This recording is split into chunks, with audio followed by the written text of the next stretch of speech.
Bonjour à tous et bienvenue dans ce nouvel épisode. On est aujourd'hui toujours en compagnie de Kevin et le sujet du jour aujourd'hui c'est le bouche-à-oreille dans ton acquisition et dans le développement de ta boîte. Concrètement, est-ce que le bouche-à-oreille va tuer ton entreprise ou non? Ça, on va y répondre tout au long du podcast. Je vais dire oui, non, j'ai... Attends, laisse la fin du menu. Est-ce que le bouche-à-oreille va te permettre de réduire ton coût d'acquisition, mais est-ce que ça va aussi permettre de développer ta boîte? Est-ce que tu peux reposer dessus? Quelle est la meilleure façon d'utiliser le bouche-à-oreille? Et surtout, comment un peu organiser le bouche-à-oreille d'un point de vue chiffre? Quel pourcentage le bouche-à-oreille doit représenter sur ton chiffre d'affaires? Et on va parler de nos chiffres? Des tiens. Ok. On n'aura aucun souci à en parler. Avant de commencer, Kevin, je te laisse te présenter. Après, je me présente et on continue. On est dans un maxi format de 15 minutes, donc restez bien jusqu'au bout. Et à la fin des 15 minutes, le bouche-à-oreille n'aura plus aucun secret pour vous. Yes. Bon, Kevin, expert marketing depuis maintenant quelques années. J'ai monté une offre à étiquette qu'on a emmenée à plus de 1 million de chiffre d'affaires par an. Et maintenant, organisme de formation certifié Calliope avec une formation et bientôt des prochaines qui arrivent, éligible CPF, etc., etc. Donc voilà, on s'adresse principalement aux freelances et puis après à toutes celles et ceux qui veulent le devenir. Enfin, ça va plutôt de celles et ceux qui veulent le devenir jusqu'à celles et ceux qui veulent réellement monter des agences. Moi, c'est Alex, 7 ans dans l'entrepreneuriat, j'ai créé ma première boîte qui était une application mobile. On a fait top 5 de l'App Store, plus de 200 000 téléchargements. On était juste devant MyCanal, TF1 et Netflix dans l'App Store. C'était un peu la petite joie qu'on avait eue à ce moment-là. Et quand j'ai revendu mes parts, je me suis dit, qu'est-ce que je peux faire? Vu que Pop-Out, l'application, on l'avait super bien fait exploser grâce au growth marketing, etc., je suis resté dedans et j'ai monté une boîte qui s'appelle Emaily où on aide les entreprises dans leur acquisition. Donc nous, on est plus sur une cible d'entreprises qui génèrent entre 200 et 500 000 par an jusqu'à une dizaine de millions avec des équipes commerciales. On leur envoie des leads, ils closent, ils se développent et on fait de la croissance. Yes, c'est ce qui donne cette fameuse collaboration centre de formation et prospection marketing directement. Parce que ça va faire 4 ans qu'on se connaît et 2 ans qu'on s'est rapprochés professionnellement et qu'on commence à collaborer. On a pris des formations, on a pris de l'acquisition et plus récemment, on a lancé une offre ensemble. Bon Alex, le bouche-à-oreille, ami ou ennemi pour ton business? J'ai envie de te dire, ça dépend. Moi, je pense que c'est plutôt l'ami de tes clients, donc c'est-à-dire l'ami des freelances, parce que c'est là-dessus que les freelances peuvent se lancer, mais ennemi des boîtes qui se lancent. Dans le sens où quand tu te lances, tu n'as pas de budget pour l'acquisition et tu reposes un peu sur le bouche-à-oreille, c'est comme ça que tu trouves tes premiers clients. Mais après, tu te rends très vite compte que quand il n'y a pas de bouche, il n'y a pas d'oreille. Et donc, ça te permet difficilement d'avoir de la prédictibilité, de continuer à développer ta boîte, d'avoir de la sécurité aussi financière si tu dois embaucher des équipes, investir dans l'acquisition. Donc, c'est bien pour se lancer, mais pour perdurer, ça devient très rapidement un ennemi, le truc. Est-ce que tu penses que les freelances ou les boîtes font du bouche-à-oreille ou plutôt subissent le bouche-à-oreille par choix ou parce qu'ils ne savent pas prospecter tout simplement? C'est un vrai sujet, ça. Non, j'ai envie de te dire les deux. C'est parce que le bouche-à-oreille, c'est simple. C'est un peu comme au foot, quoi. C'est une passe décisive dans une cage vide, quoi. Le deal, il est déjà closé avant même de prospecter. Alors, bouche-à-oreille, tu closes à 80%. Quand sur de la prospection froide, tu vas closer entre 20 et 40. Donc, naturellement, pour l'ego, ça fait plus plaisir de marquer 8 fois sur 10 que de marquer 2 fois sur 10. Tu vois. Et après, il y a aussi une question de compétence de prospection. Parce que toi qui es dans les freelances, si demain tu as un freelance, un expert en graphisme ou en design, pas sûr que la personne soit à l'aise à vendre avec des prospects froids, pas sûr que le mec soit à l'aise avec des tunnels de vente. Tu vois, Est-ce que toi, tu vois encore des boîtes qui... et tu as parlé de boîtes qui font 200, 500, voire des dizaines de millions. Est-ce qu'il y en a encore qui incluent ou ne se reposent que sur le bouche-à-oreille? Jusqu'à 500 000 par an, donc 50 000 par mois, on a pas mal de clients quand même qui viennent en rendez-vous qui disent, voilà, aujourd'hui, nous, 80% vient du bouche-à-oreille. Mais du coup, dans quelle niche? On a de tout. On a de tout. C'est vrai que récemment, on s'est beaucoup se focus sur les centres de formation parce qu'on avait commencé à bosser ensemble et on avait eu des super résultats avec toi. Donc, nous, il y a d'autres centres de formation qu'on a eu après. Mais même avant, on était dans la cybersécurité. Après, là, c'est un domaine un peu plus touchy. Ça marche sur de la confiance, vu que le mec, tu vas quand même lui confier tes mots de passe, etc. Donc, tu vois, tu as quand même des domaines qui sont plus propices que d'autres sur le bouche-à-oreille. Mais même en général... je pense que tu peux monter jusqu'à 200, 300, 400, 500 000 euros par an sur du bouche-à-oreille. Mais en tout cas, moi, toutes les boîtes que je connais et mes amis qui font du 1, 2, 3 millions par mois, il n'y en a aucun qui repose que sur le bouche-à-oreille. Et ils ont tous d'ailleurs un point commun, c'est qu'ils ne font pas de LinkedIn, ils ne font pas de l'email, ils font juste de la publicité. Et après, je pense que le scaling, dès que tu commences à avoir des chiffres dans la moyenne, c'est juste une loi de nombre. C'est dépenser le plus possible. Et c'est vrai que quand je parle avec eux, très souvent, ils me disent « Est-ce que tu as réussi à dépenser autant ?» Parce qu'eux, ils savent juste que quand tu dépenses X, tu gagnes derrière. Tu vois, tu as un coût d'acquisition à peu près à 800 euros selon ton offre. Bah, l'idée, c'est comment mettre le plus rapidement 800 euros par mois sans que Meta te bloque ou sans que tes coûts par lead explosent. Mais en tout cas, le bouche-à-oreille, tu peux pas scaler et faire perdurer une activité.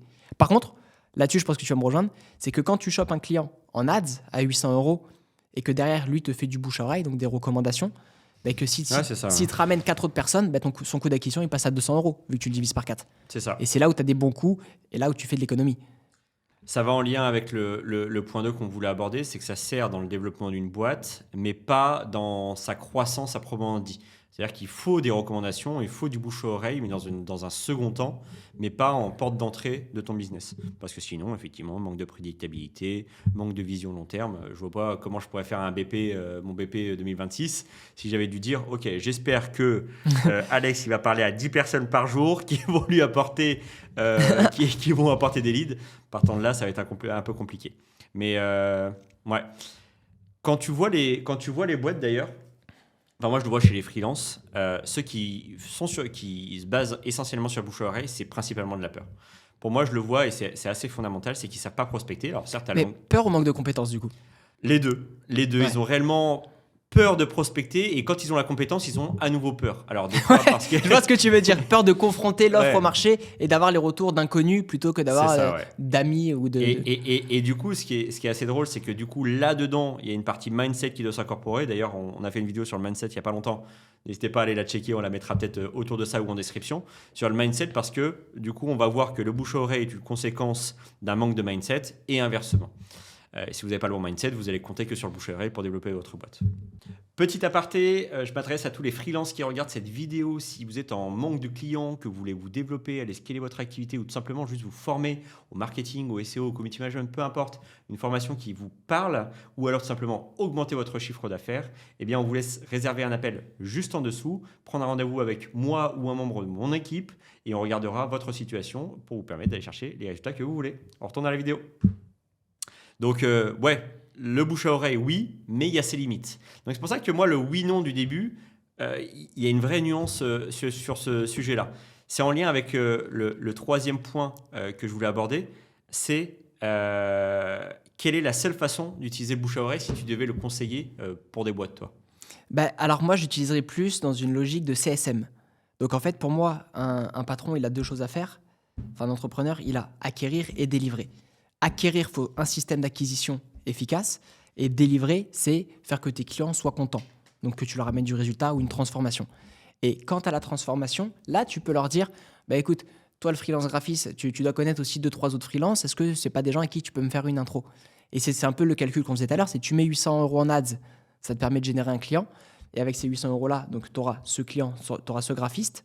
Et avec ce graphiste, tu vas lui dire, tu n'as pas 2-3 autres personnes, il va t'en ramener 4. Tu fais 800 divisé par 4, ça fait 200 euros. Donc, tu as un coût d'acquisition à 200 euros. Et là-dessus, tu as un peu plus de prédictibilité. Parce que pour moi, il y a 2 choses à opposer, c'est prédictibilité et bouche-oreille.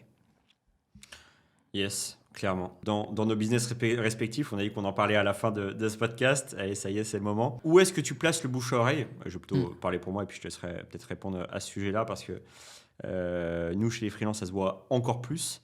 Et puis surtout, qu'est-ce que cela nous rapporte? Alors, on a mis longtemps à le mettre en place. C'est surtout au niveau des recommandations. Je ne vais plutôt pas parler d'apporteurs d'affaires. Alors, même si c'est un truc que vous pouvez faire, donner des commissions, l'échange d'eux, etc., de missions, ça peut se faire, c'est très bien. Déjà, vous allez prendre que des infimes pourcentages de part de votre offre globale, enfin plutôt la perdre, donc c'est pas super avantageux. Par contre, en termes de recommandations, vous devez former des ambassadeurs. Nous, on a des gens, des clients qui sont très contents d'être chez nous et on leur dit parlez au maximum, si vous êtes content, parlez au maximum de nous. Et c'est pour ça qu'on en a qu'on fait intervenir dans des événements avec nous, il y en a qu'on fait intervenir dans différentes situations. Et ce forme de bouche à oreille, parce qu'eux, ils parlent en bien de nous, apporte des résultats intrinsèquement. Et ça, c'est l'une des avantages de ton activité, c'est que toi, dans la formation, les clients viennent, restent sur tes programmes de 4 semaines ou 3 mois, l'autre, c'est ça? Ouais, voilà, entre 4 semaines et 3 mois. Ouais. Et du coup, tu dois toujours trouver, entre guillemets, des clients, et c'est là où toi, le principe d'apporteur d'affaires ou de recommandation, c'est ultra efficace. Nous, là où c'est un peu plus dur, c'est que vu que c'est une presta, on est limité sur le nombre de personnes qu'on peut prendre tous les mois. Et ce qui fait qu'on peut ouvrir plus ou moins de place, c'est est-ce que des clients partent ou pas. Et en fait, vu qu'on a énormément travaillé sur le CSM, donc sur la delivery, avec des graphistes pour faire des meilleurs visuels ads, des experts Go high level pour les automnes, etc., les résultats qu'on a sont de mieux, sont de mieux en mieux Bah oui, pour vous les lâchez pas, clients. en fait. Ce qui fait qu'on a le churn, tu vois. Et le seul moyen, nous, aujourd'hui, si on veut avoir plus de clients, c'est d'augmenter l'équipe. Donc, c'est de scaler par de l'humain. Mais scaler par de l'humain, c'est dur. C'est dur parce que ça fait plus de management, etc. On parlait dans le précédent podcast qu'on avait investi, nous, chez Meli, qu'on a investi sur du coaching pour justement l'humain, la gestion de la boîte. Parce que justement, nous, les prochaines étapes, ça passe par recruter plus de personnes dedans. Et donc, nous, ça dépend. Si on a des recommandations, on ne met pas de publicité. Et si on a des moments où on doit trouver plus de clients, là, on va mettre un petit coup de publicité et on arrive assez vite à avoir des clients.